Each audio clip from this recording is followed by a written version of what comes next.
Face à la situation sécuritaire de notre pays qui est alarmant, nous confions le destin de notre pays entre les mains de Dieu et nous transmettons tout notre soutien à nos forces armées qui ne cessent de défendre l'intégrité nationale qui est un dû. Alors nous vous transmettons toute notre force, nos frères qui sont à Goma, sachez que nous sommes ensemble avec vous et de notre côté, je ne sais pas manier une arme, mais néanmoins je sais me servir de mon cœur pour pousser des cris au-devant de Dieu et sachez que nous sommes en train de pousser les cris au-devant de Dieu pour votre cause. Allez, nous allons prier pour ouvrir ce moment de méditation.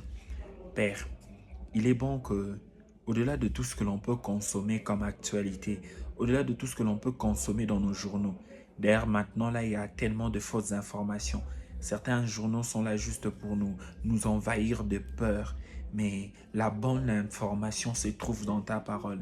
Alors permets-nous au nom de Jésus, alors que nous allons lire ces mots, que nous puissions parvenir à la bonne compréhension. À la compréhension non pas selon ce que tout le monde voudrait bien sous-entendre dans ce qui est écrit, mais que nous puissions comprendre selon ta pensée à toi, selon ton vouloir à toi pour nous. Ainsi nous avons prié au nom de Jésus. Amen.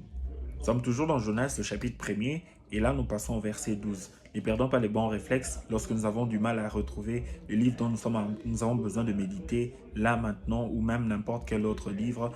Faisons recours à la table des matières pour nous servir de guide. Il leur répondit, « Prenez-moi et jetez-moi dans la mer, et la mer se calmera envers vous, car je sais que c'est moi qui attire sur vous cette grande tempête. » Il y a quelque chose qui me choque vraiment ici. Jonas n'est pas ignorant de tout ce qui se passe là. Il sait très bien que c'est lui qui est en train d'attirer vers le navire une tempête. Mieux encore, il sait ce qu'il faut faire pour sortir de cette impasse. Mais non, monsieur a cédé sa responsabilité aux autres. Il attend que les autres l'y fassent à sa place. Aujourd'hui, nous avons une prolifération de cette génération de personnes telles des Jonas. Dieu a mis des bonnes stratégies, des bonnes idées sur votre tête, mais comme quoi vous êtes freiné, vous hésitez encore, vous vous étouffez par la peur, vous vous étouffez par le doute. Le bon moment de matérialiser cette pensée, cette idée que le Seigneur a mis dans votre tête, c'est maintenant. Parfois, certaines personnes hésitent à cause de la peur d'échouer. Quelquefois, il faut échouer. Quelquefois, il faut commettre des erreurs pour que notre manière, pour que nous puissions savourer, pour que nous puissions apprécier notre réussite. Allez, nous allons prier. Père, il est bon que nous ne puissions plus céder à la peur.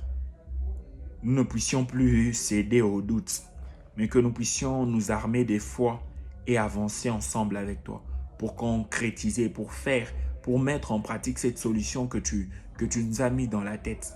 Telle est notre prière au nom de Jésus. Amen.